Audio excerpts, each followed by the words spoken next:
Assalamualaikum warahmatullahi wabarakatuh. Perkenalkan, nama saya Taufik Hidayat. Saya dari Universitas Islam Majapahit, program studi pendidikan bahasa dan sastra Indonesia. Di sini saya akan membawakan cerita rakyat yang sudah melegenda, yakni asal-usul Sawung Galing. Pada pertengahan tahun 1686, rombongan Adipati Jayangrono singgah di pinggiran Kadipaten Surabaya, yakni di desa Lidah Jonowadi yang sekarang sudah menjadi Lidah Wetan. Sesampainya di Lidah Jonowadi, rombongan berhenti beristirahat di depan rumah kepala desa Lidah Jonowadi. Di sana dilayani oleh putri kepala desa. Saat di rumah kepala desa, beliau terpikat oleh anak kepala desa yang bernama Dewi Sangkra. Dan Adipati Jayangrono pun menikahi Dewi Sangkra. Pada saat Dewi Sangkra hamil tua, Adipati Jayangrono meninggalkan Dewi Sangkra untuk pergi ke Kadipaten Surabaya untuk menjalankan tugasnya menjadi adipati, dan berpesan kepada Dewi Sangkra agar kelak jika anaknya lahir laki-laki diberi nama Joko Bere. Saat beranjak dewasa, Joko Bere sering diejek oleh teman-temannya. Joko Bere tidak punya bapak. Lalu Joko Bere pun bertanya kepada ibunya, siapa bapak dari Joko Bere? Dengan berat hati, ibunya pun mengatakan, jika Joko Bere itu punya bapak, yakni Adipati Jayangrono di Kadipaten Surabaya. Oh alale, kowe iku dudu anake sapa-sapa. Kowe anake wong agung tumenggung Surabaya. Ngono ya. Reng tak buka. Kawis temen tak dalek ya. Aja le. Aku wedi nek awakmu teko kono gak diaku anak karo sipakmu. Dengan atas izin ibunya, Joko Bere pun menyusul ke Kadipaten Surabaya untuk menemui sang bapak. Dengan ditemani ayam kesayangannya yang bernama Bagong dan dibekali Cinde Puspito yang dulu diberikan Adipati Jayangrono kepada Dewi Sangkra. Aku tetep rono ya. Saya pengen ngerti sejatine sipak. Nek ngono nekatmu, yo ngijini. Nek sadurunge budal yo gawani wasiat Cinde Puspito. Engko nek ditakoni karo ramamu, jawaben Reyang Joko Bere anake Dewi Sangkra. Reyang digawani iki karo Iyung. Tanpa nono. Sesampainya di sana, Joko Bere dihadang oleh dua orang, yang tidak lain kakak tirinya yang bernama Sawung Rono dan Sawung Sari.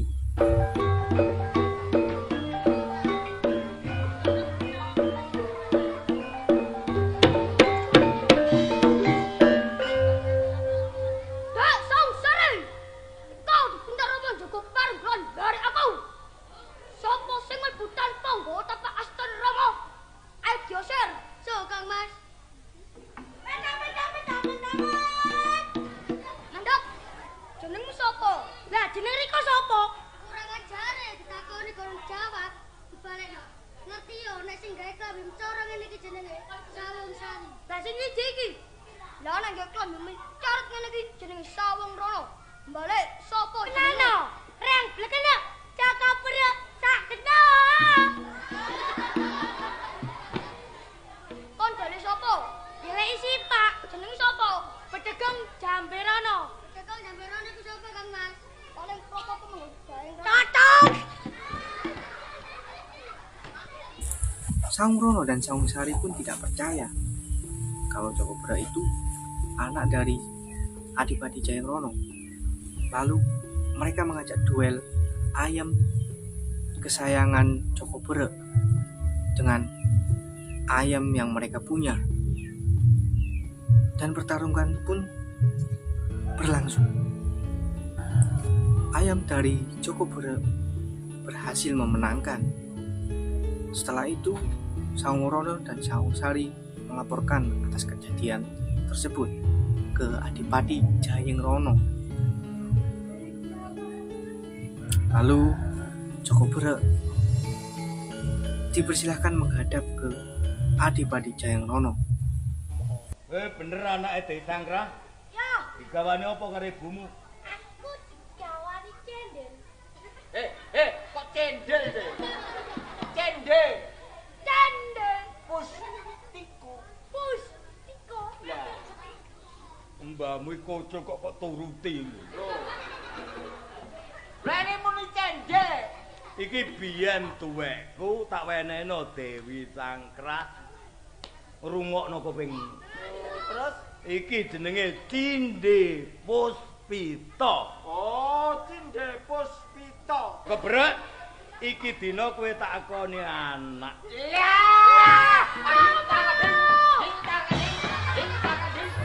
Dan Adipati Jayeng Rono pun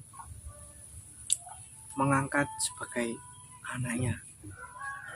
Kondisi Adipati Jayeng Rono sudah semakin tua. Beliau bingung kepada siapa tahta akan diturunkan. Dan pada akhirnya Adipati Jayeng Rono membuat sayembara siapa yang bisa memanah umbul-umbul dan tepat sasaran bisa menjatuhkan akan bisa menggantikan Adipati Jayeng Rono. Sayembara pun diumumkan. Sawung Rono dan Sawung Sari juga ikut serta, dan banyak dari kalangan kesatria-kesatria yang ikut juga. Namun, tidak ada satupun dari mereka yang bisa menjatuhkan umbul-umbul itu. Ada seorang yang bertopeng dengan membawa kuda berhasil menjatuhkan umbul-umbul itu. Setelah dibuka, dan ternyata yaitu Joko Bere. Dan Joko Bere pun berhasil memenangkan sayembara tersebut dan menggantikan Adipati Jayeng Rono menjadi Adipati Surabaya.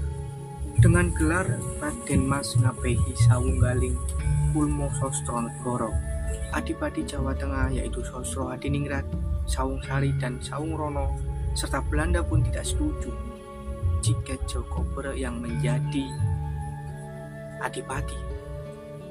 Lalu diberi syarat tambahan untuk membabat alas Nambas Kelingan, yang pada masa itu alas Nambas Kelingan itu alas yang cukup angker dan banyak lelembutnya. Dengan tekad kesatria,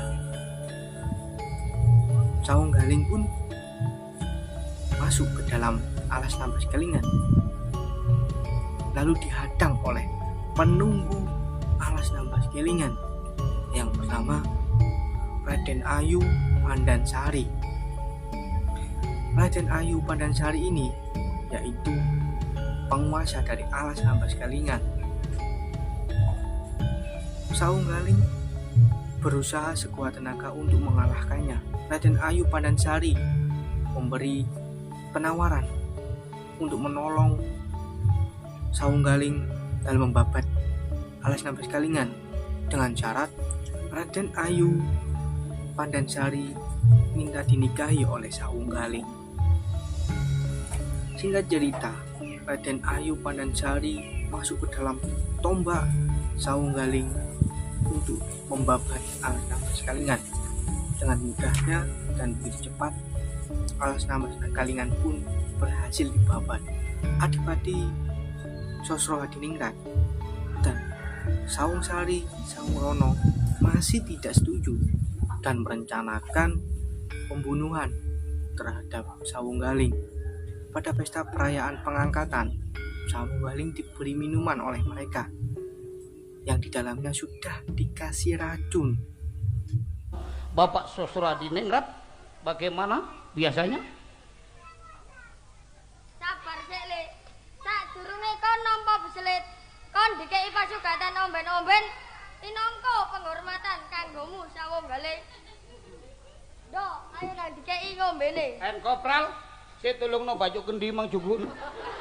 Ini Bapak Sosro Adiningrat yang berkewajiban untuk memberikan kepada Sawunggaling Bapak Sosro Adiningrat. Iki omben. Sawunggaling, aja jombe.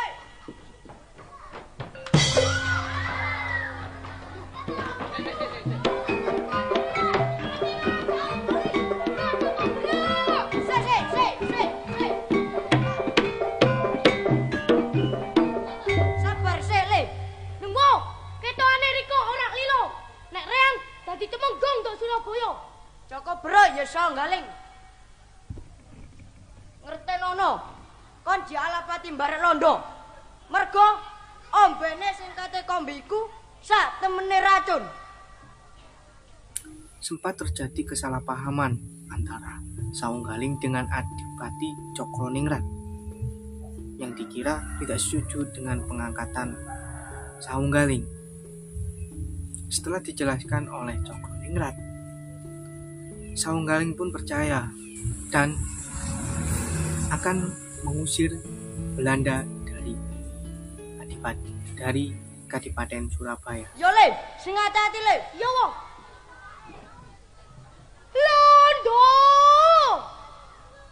Maju kabeh. Tak sosok tombak beliring lanang. Mati kabeh. Sabang tindelmu. Londo.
Dan akhir kisah, Sawunggaling pun berhasil mengusir Belanda dari Surabaya. Sekian cerita yang bisa saya sampaikan. Terima kasih. Wassalamualaikum warahmatullahi wabarakatuh.